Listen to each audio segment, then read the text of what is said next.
Canadian Nicholas Johnson, a now graduate of Princeton University, delivered his valedictorian speech virtually to his class on Sunday as the school's first Black valedictorian in its 274-year history. Here's a clip of that. Let us fight passionately to ensure that this stressful period of sacrifice will be remembered as a moment in history when diversity of thought, creativity, compassion, and bravery conquered fear of a common threat to humankind. And Nicholas is joining us this morning from Montreal. Nicholas, first of all, congratulations to you. Thank you very much.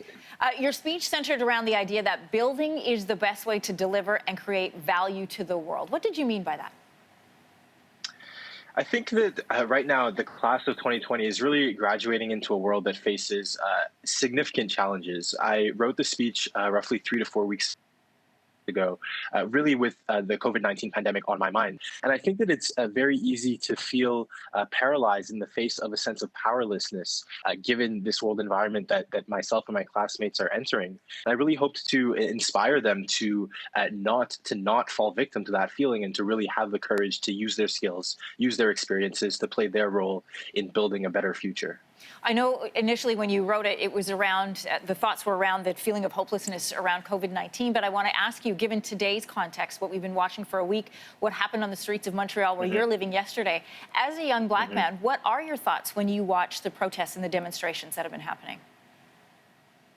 Well, I think that thinking of the U.S. events specifically, there is a legacy of systemic racism that has consistently worked to endanger and take lives away from Black people. And while Canada has a very different legacy in history than the United States, and racism manifests itself very differently in Canada than it does in the United States, the fact of the matter is that racism does also exist in Canada and has also caused Black people to lose lives in the face or following encounters with police. I empathize with the feelings of frustration of the protesters, and these are feelings that are shared by many Black people around the world and many allies of Black safety in society. And I do think that ultimately it is up to the relevant authorities to ensure that a thorough and expeditious investigation is conducted and that justice is ultimately achieved.